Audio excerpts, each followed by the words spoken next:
Olá, sou Benício Filho da Atlantic Hub e olha, eu tenho escrito muito para a Atlantic Hub sobre Portugal e dias atrás me surgiu como um insight falar um pouco sobre um tema que eu gosto muito e quando a gente se conecta a Portugal, quando a gente se conecta à Europa, isso sempre me provoca.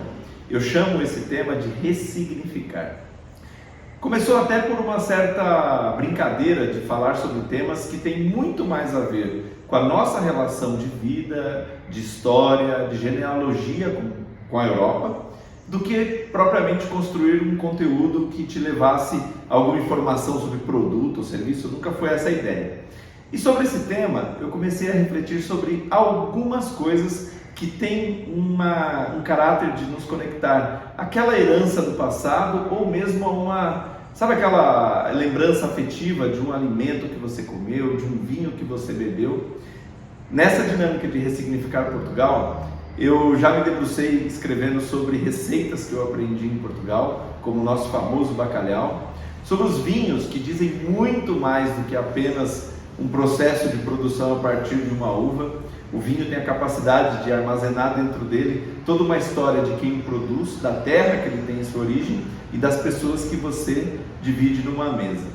Bem, quando eu falo de ressignificar, eu estou falando, acima de tudo, de pensarmos quantas vezes alguns movimentos que a gente toma dentro da nossa vida ou em determinados estágios da nossa vida podem criar uma nova possibilidade, uma nova forma de viver e aí sim, quem sabe, nesse processo de ressignificar, você começa uma nova jornada, começa uma nova vida.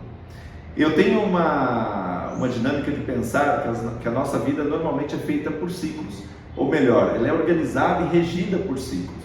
Esses ciclos podem ser lá de 5, 6 anos, dependendo do quanto você já está envolvido em determinada situação. O que é bacana é que a minha história recente com Portugal, que nasce com a Atlantic Hub, está chegando no seu 6º ano. Então eu também posso dizer que hoje eu enxergo a minha experiência com Portugal, a minha vivência com Portugal, como uma forma também de ressignificar a minha própria vida. Esse material do Ressignificando, esse material que eu chamo, que é esse Ressignificando Portugal, ele tem uma série de conteúdos produzidos, uma série de materiais que estão lá no nosso blog. Eu convido você a acessar o blog, a ter lá um momento de olhar esse material com carinho. E se você quiser se inscrever na nossa newsletter, e tem uma newsletter específica do tema Ressignificando Portugal. Bem, sou Benício Filho. Se você quiser comentar, se quiser deixar aqui uma questão, se você tiver um tema que para você é um tema que mudou a sua relação com Portugal, fica à vontade, posta aqui que eu vou ter de repente o maior carinho de olhar esse material e até escrever alguma coisa, lembrando de que foi uma contribuição sua para o nosso blog. Abraço, fique conosco e essa é a Atlantic Hub. Venha com Portugal conosco.